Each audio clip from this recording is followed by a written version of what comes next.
Assalamualaikum warahmatullahi wabarakatuh. Apa kabar Pare-Pare kembali menemani aktivitas Anda. Tentunya sejumlah informasi menarik yang sayang untuk Anda lewatkan, makanya tetap bersama saya Johar Manikam. Dan saya Erni Rusdin, dan pemirsa jangan kemana-mana, mari kita saksikan apa kabar Pare-Pare selengkapnya untuk Anda.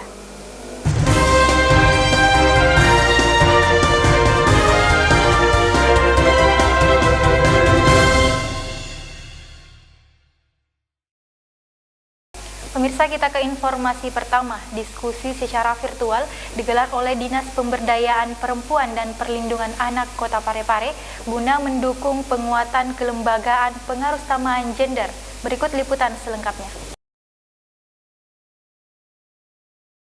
Guna mendukung penguatan kelembagaan pengarusutamaan gender atau PUG, Dinas Pemberdayaan Perempuan dan Perlindungan Anak atau DP3A Kota Pare-Pare menggelar diskusi secara virtual dalam kegiatan Focus Group Discussion atau FGD.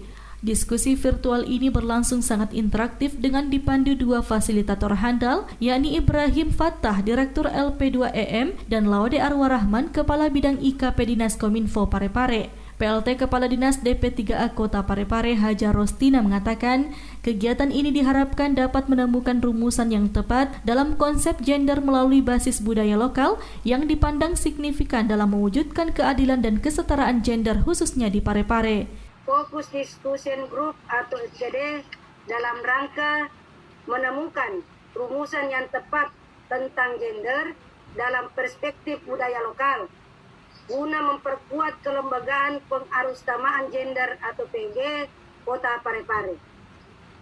Pada dasarnya, program pengarusutamaan gender adalah strategi yang dilakukan secara rasional dan sistematis untuk mencapai dan mewujudkan kesetaraan dan keadilan gender dalam semua aspek kehidupan manusia. Sementara itu, Kepala Bidang Kesetaraan Gender DP3A Pare-Pare Sriyanti Ambar menambahkan, jika kegiatan ini merupakan rangkaian dari peningkatan kelembagaan kesetaraan gender yang dimuat dalam 3 bentuk kegiatan, diantaranya kegiatan bimbingan teknis perencanaan penganggaran responsif gender. Kegiatan ini adalah merupakan rangkaian kegiatan dari peningkatan kelembagaan pengarusutamaan gender yang kami buat dalam 3 bentuk kegiatan. Itu yang pertama adalah kegiatan bimbingan teknis perencanaan penganggaran responsif gender bagi focal point yang ada di Kota Pare-Pare. Kemudian sekalian juga kegiatan pendampingan penyusunan dokumen Anugerah Parahita Eka Praya. Dan yang terakhir hari ini adalah kegiatan Focus Group Discussion, di mana tujuan daripada semua kegiatan ini yaitu selain untuk meningkatkan pemahaman pada masyarakat secara umum dan juga pada tenaga-tenaga focal point yang ada di Kota Pare-Pare, juga kami ingin mensosialisasikan bagaimana sih sebenarnya konsep gender, bagaimana sebenarnya strategi pengarusutamaan gender itu, sehingga keadilan dan kesetaraan gender dapat terimplementasi secara komprehensif di Kota Pare-Pare. Olehnya itu dibutuhkan dukungan semua sektor, dunia usaha, lembaga, media, instansi baik vertikal maupun yang ada perangkat daerah di Kota Pare-Pare itu dapat bersama-sama untuk mewujudkan kesetaraan gender di Kota Pare-Pare. Kegiatan ini juga diikuti fasilitator PUG Provinsi Sulawesi Selatan, Syahtiri Fitrah, akademisi Dr. Iskandar, sejumlah tokoh agama dan budaya lainnya. Syahril Sandi, TV Peduli mengabarkan. Saudara, kita melangkah ke informasi selanjutnya. Selain melantik dan mengambil sumpah 4 wakil rektor, Universitas Muhammadiyah Pare-Pare juga melakukan pelantikan Badan Pengurus Harian Universitas Muhammadiyah. Anggota BPH Universitas Muhammadiyah yang dilantik ini berasal dari berbagai kalangan. Universitas Muhammadiyah Parepare telah memberikan kontribusi yang positif dalam menyiapkan sumber daya manusia yang handal untuk kemajuan Kota Parepare. Hal tersebut disampaikan Wali Kota Parepare Dr. H.M. Taufan Pawe SHMH dalam sambutannya yang dibacakan Asisten Bidang Pemerintahan Setdako Parepare Haja Siti Aminah Amin pada pelantikan Badan Pengurus Harian atau BPH Universitas Muhammadiyah Parepare yang dirangkaikan dengan pelantikan 4 Wakil Rektor Universitas Muhammadiyah Parepare yang digelar di Aula Kampus pada Sabtu 11 Juli 2020. Universitas Muhammadiyah Parepare telah memberikan kontribusi yang positif dalam ikut serta mempersiapkan sumber daya manusia yang handal untuk membangun daerah Kota Parepare. Pemerintah dan masyarakat Kota Parepare telah merasakan manfaat keberadaan Universitas Muhammadiyah Parepare. Universitas Muhammadiyah Parepare telah mendidik dan mencerdaskan anak bangsa untuk mempersiapkan masa depan yang lebih baik, membekali mereka bukan hanya dengan pengetahuan, keterampilan dan keahlian, tetapi juga nilai-nilai keislaman dan kemuhammadiyan yang berkemajuan sesuai semangat zaman. Wali Kota Parepare berharap kepada pengurus BPH Umpar dapat mendukung dan membantu program kerja rektor dalam memberikan yang terbaik demi kemajuan Universitas Muhammadiyah di masa yang akan datang. Pelantikan pengurus BPH Umpar dilakukan langsung oleh pimpinan pusat Muhammadiyah yang diwakili Wakil Ketua Umum Pimpinan Wilayah Muhammadiyah Sulawesi Selatan, Dr. H.M. Syaiful Saleh. Adapun pengurus BPH Umpar yang dilantik yakni Andi Firdaus Jolong, Haji Umar, Muhammad Naim, Profesor Siridanga, Dr. Mahyar, Dr. Amaluddin, dan HM Iskandar Nusu SSTP MSI. Syahril Sandi, TV Peduli mengabarkan. Pemirsa, kita ke informasi selanjutnya. Untuk menjamin terwujudnya tertib pengelolaan arsip yang dihasilkan dari kegiatan yang dilakukan oleh perangkat daerah, BUMD, Ormas, dan badan usaha lainnya, anggota DPRD Kota Parepare melaksanakan konsultasi publik Rancangan Peraturan Daerah Ranperda, inisiatif tahun 2020 tentang kearsipan. Berikut informasi selengkapnya. Anggota DPRD Kota Parepare melaksanakan konsultasi publik Rancangan Peraturan Daerah atau Ranperda inisiatif tahun 2020 tentang kearsipan di Hotel Pariwisata pada Sabtu 11 Juli 2020. Konsultasi publik tersebut dibuka Wakil Ketua DPRD Kota Parepare Muhammad Rahmat Syamsu Alam, dihadiri anggota Komisi 1 DPRD Kota Parepare Hermanto dan tim penyusun naskah akademik Ranperda Dr. Patawari SHMH. Wakil Ketua DPRD Kota Parepare Muhammad Rahmat Syamsu Alam dalam sambutannya mengatakan konsultasi publik ini penting dilakukan untuk mendapatkan masukan dari pemangku kepentingan yang berhubungan dengan kearsipan. Konsultasi publik sangat penting bagi teman-teman di DPRD selaku penginisiatif 3 Ranperda ini untuk mendapatkan masukan, ya, mendapatkan. Jadi paling penting ini adalah masukan-masukan dari pemangku, ya, pemangku kepentingan. Jadi kami ini hanya membuat rancangan perdanya, tetapi nanti yang paling berkepentingan ini adalah pemangku kepentingan. Makanya dalam Ranperda inisiatif ini yang kita undang ini adalah yang berhubungan dari masing-masing 3 Ranperda yang akan diusulkan.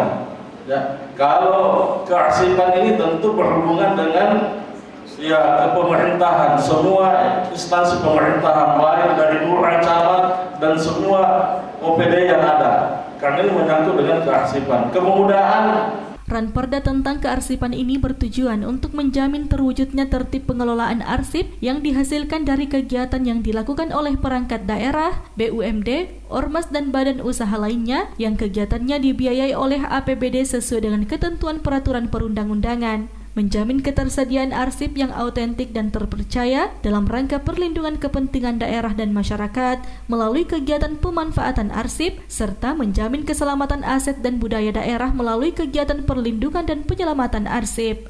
Andi, TV Peduli mengabarkan. Saudara, sejumlah jajaran TNI Polri beserta kepala daerah, salah satunya Wali Kota Parepare, Dr. H.M. Taufan Pawe SHMH, melakukan video conference bersama membahas terkait kunjungan kerja Panglima TNI Marsikal Hadi Cahyanto dan Kapolri Jenderal Polisi Idam Aziz ke Makassar. Wali Kota Parepare Dr. HM Taufan Pawe SHMH mengikuti video conference atau VCON terkait kunjungan kerja Panglima TNI Marsikal TNI Hadi Cahyanto dan Kapolri Jenderal Polisi Idam Aziz di Makassar. Kegiatan VCON tersebut berlangsung di ruang rapat kantor Wali Kota Parepare pada Jumat 10 Juli 2020. Video conference ini juga diikuti Dandim 1405 Malusertasi Letkol Ali Syaputra Siregar, Kapolres Parepare AKBP Budi Susanto, Sekretaris Daerah Kota Parepare Haji Iwan Asaat APMSI, Ketua Muhammadiyah Parepare Dr. Amaluddin, dan Ketua Nahdlatul Ulama Parepare Dr. Hannani, serta sejumlah pimpinan OPD lingkup pemerintah Kota Parepare. Pada kesempatan tersebut, Gubernur Sulawesi Selatan Profesor Nurdin Abdullah memaparkan langkah-langkah dalam penanganan COVID-19 di Sulawesi Selatan dengan salah satu program inovasi yang dilakukan, yakni wisata COVID-19 bagi masyarakat yang terpapar. Sementara itu, Kapolri Jenderal Polisi Idam Aziz dalam sambutannya menyampaikan apresiasi atas upaya yang dilakukan pemerintah Provinsi Sulawesi Selatan dalam penanganan COVID-19, termasuk apa yang dilakukan jajaran kepolisian di Sulawesi Selatan. Salah satunya adalah Posko Balai Wako. Hal serupa disampaikan Panglima TNI Marsikal TNI Hadi Cahyanto yang juga mengapresiasi atas program pemerintah Provinsi Sulawesi Selatan dalam penanganan COVID-19. Menurutnya, pemerintah Provinsi Sulawesi Selatan telah melakukan satu langkah inovatif dalam penanganan COVID-19. Syahril Sandi, TV Peduli mengabarkan. Pemirsa, terima kasih Anda masih bersama kami. Untuk mematuhi protokol kesehatan penanganan COVID-19 di RW 06 Kelurahan Lapade, Kecamatan Ujung, Lurah Lapade bersama Kapolsek Ujung dan Babinsa turun memeriksa dan mengedukasi warganya. Pemerintah Kelurahan Lapade bersama Kapolsek Ujung dan Babinsa turun memberikan edukasi kepada warga untuk mematuhi protokol kesehatan penanganan COVID-19 di RW 06 Kelurahan Lapade, Kecamatan Ujung pada Jumat 10 Juli 2020. Lurah Lapade Haja Sri Meriani mengatakan, kegiatan kali ini fokus untuk mengedukasi warga agar disiplin terhadap protokol kesehatan penanganan COVID-19. Ya, tadi khusus untuk Kelurahan Lapade kami tetap fokus untuk mengedukasi masyarakat tentang disiplin protokol kesehatan COVID-19. Karena kenapa? Kita harus selalu tetap mengingatkan dan bekerja sama dengan masyarakat, serta tadi kami ditemani dengan Kapolsek Ujung. Beliau kami keliling tadi khusus untuk RW 6 ini melakukan himbauan dan edukasi ke warga, terutama tetap menggunakan masker kalau keluar, jaga jarak, sesering mungkin cuci tangan dan menggunakan hand sanitizer. Salah seorang warga di RW 06 mengaku senang dengan adanya edukasi yang dilakukan pemerintah kelurahan, karena menurutnya melalui edukasi ini warga bisa lebih mengerti dan sadar akan pentingnya kedisiplinan terhadap protokol kesehatan penanganan COVID-19. Selain edukasi tentang COVID, Lurah Lapade juga mengingatkan warganya untuk tetap sadar akan kewajibannya membayar pajak, serta menghimbau kepada mereka untuk menjaga pola hidup sehat dengan peduli terhadap kebersihan lingkungan di sekitarnya. Andi, TV Peduli mengabarkan.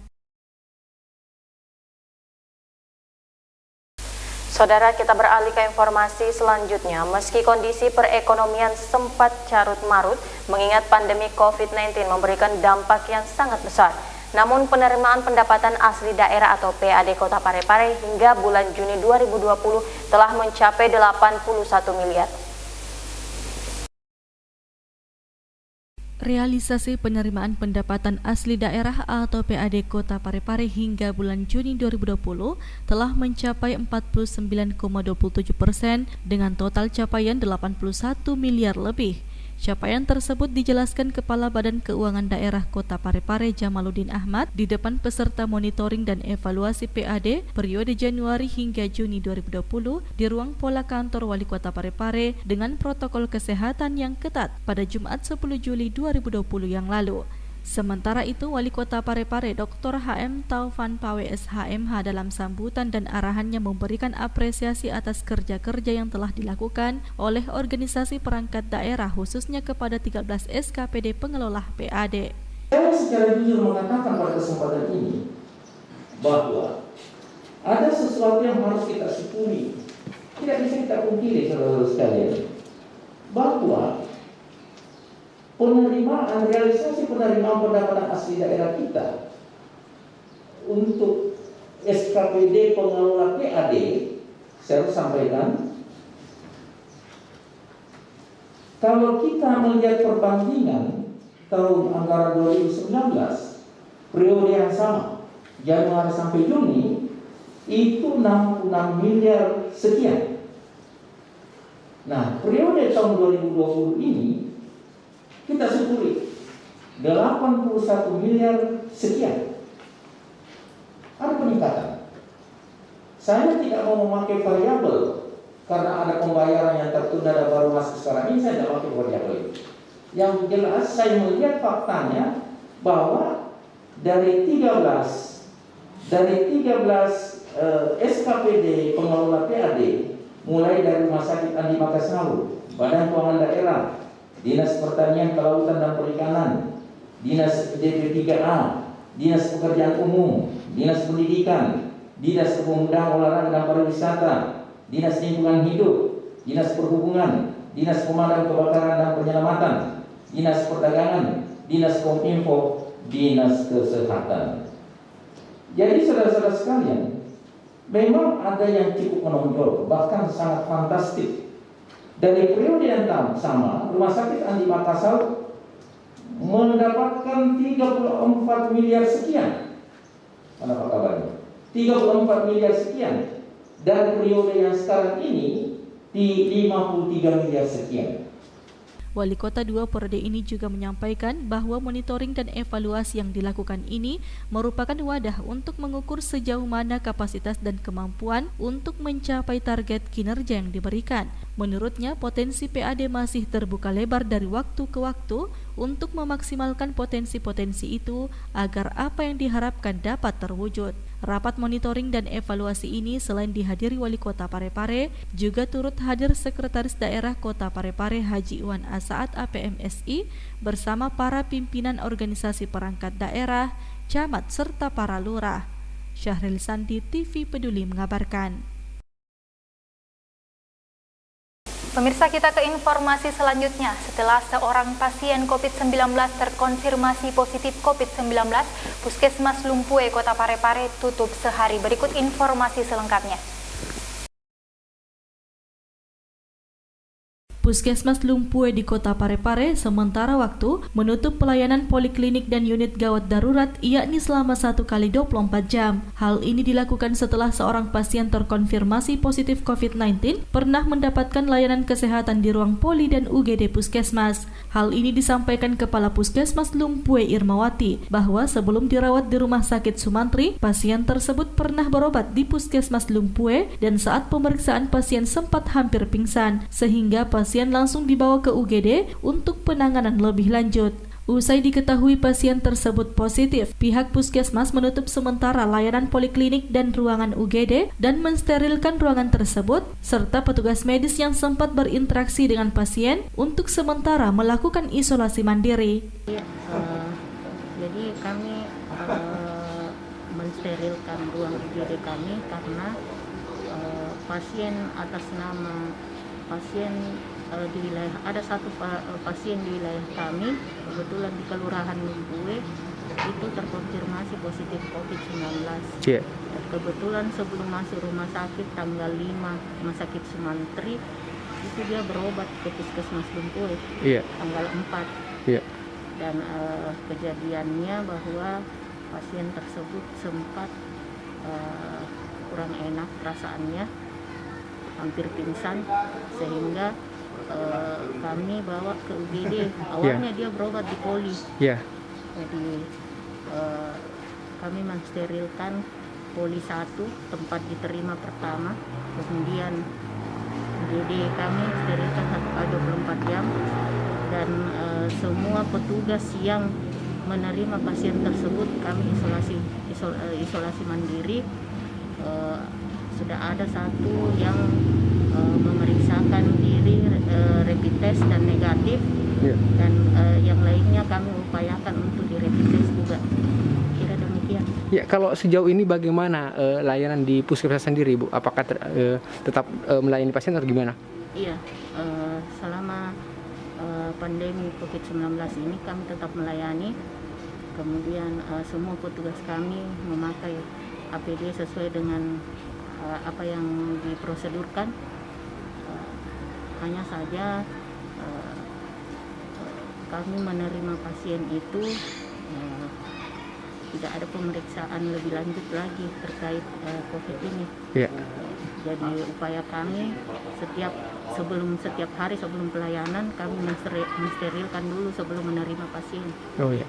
Ini Bu, siapa nama lengkap tak? Ya, Wirnawati. Ya. SKM MKes. Oh ya. Kapus Lumpuh, Dek. Erwin TV Peduli mengabarkan.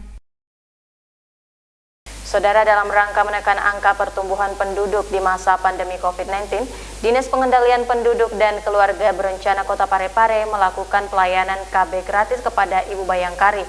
Pemasangan alat kontrasepsi dilakukan di mobil unit pelayanan KB dengan tetap mengikuti protokol kesehatan penanganan COVID-19.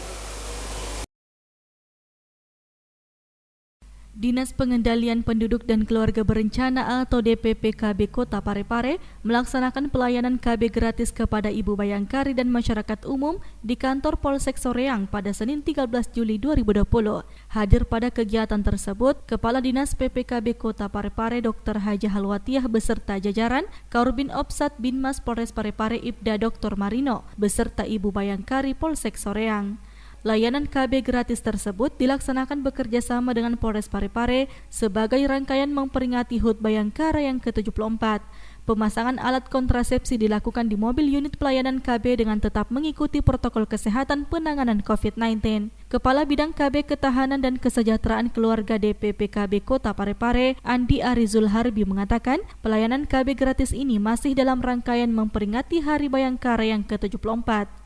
Jadi kegiatan pada hari ini dalam rangka ulang tahun Bayangkara. Jadi kami dari Dinas Pengendalian Penduduk dan Keluarga Berencana bekerja sama dengan Polres Kota Parepare melaksanakan kegiatan pelayanan gratis Bayangkara KB Kesehatan, yang dimana kami menyiapkan pelayanan KB kepada masyarakat, yaitu pelayanan melalui mobil unit pelayanan KB, dan insya Allah akan dilaksanakan selama 4 hari mulai hari ini sampai hari Kamis. Ini kegiatannya di mana saja? Jadi kegiatan ini dilaksanakan untuk hari pertama ini di Polsek Soreang. Hari Selasa kami laksanakan di Polsek Ujung. Hari Rabu kami laksanakan di Polsek Pelabuhan, dan hari Kamis kami laksanakan di Polsek Batu Tinggi. Sementara itu, Kaurbin Opsat Binmas Polres Parepare Ibda Dr. Marino mengapresiasi kegiatan yang dilaksanakan Dinas PPKB Kota Parepare dalam menekan angka pertumbuhan penduduk di masa pandemi COVID-19. Sangat luar biasa, kami salut ya. Ini merupakan kerjasama yang bagus antara yang diseberangi. Saya sangat bangga sekali dan salut ini kepada PPLKB yang melaksanakan kegiatan ini kerjasama dalam rangka Hari Bayangkara ke-74, dan mudah-mudahan kegiatan ini bisa berjalan terus. Kita tahu bahwa sekarang ini banyak di antara ibu-ibu yang belum sadar kaitannya dengan masalah KB. Mudah-mudahan kegiatan seperti ini paling tidak bisa menekan laju pertumbuhan penduduk di Indonesia. Andi TV Peduli mengabarkan. Pemirsa, usai dilakukan pengejaran hingga di Kota Makassar, pelaku tindak pidana pencurian HP yang terjadi di Kota Parepare beberapa waktu yang lalu akhirnya diciduk polisi. Berikut informasi selengkapnya. Pelaku tindak pidana pencurian HP yang terjadi di Kota Parepare, tepatnya di Kelurahan Labukang beberapa waktu lalu, akhirnya diciduk oleh polisi usai dilakukan pengejaran hingga ke Kota Makassar. Pelaku tak berkutik usai dibekuk oleh unit Resmo Polsek Ujung bersama tim Crime Hunter Polres Parepare. Selain itu juga didapatkan barang bukti sebuah handphone. Usai membekuk pelaku, polisi akhirnya membawa pelaku kembali ke Polsek Ujung Polres Parepare untuk proses lebih lanjut. Dari perbuatannya tersebut, pelaku dikenakan pasal 363 KUHP dengan ancaman hukuman 5 tahun penjara. Untuk sementara ini pelakunya sudah ada sama kita, sudah ditangkap kemarin malam itu sama tim kami bersama dengan tim dari Polres dengan unit Crime Hunternya Polres dengan Intel, ditangkap di Makassar, tepatnya itu di Jalan Nurdin dan Tutuk di Makassar. Erwin TV Peduli mengabarkan. Dan pemirsa, informasi yang baru saja Anda saksikan sekaligus mengakhiri kebersamaan kita untuk saat ini. Tetap perbaharui informasi Anda dengan menyaksikan seluruh program persembahan dari kami TV Peduli Inspirasi Parepare Maju. Saya Erni Rusdin. Saya Johar Manika mewakili segenap kru yang bertugas mengucapkan terima kasih atas kebersamaan Anda dan sampai jumpa.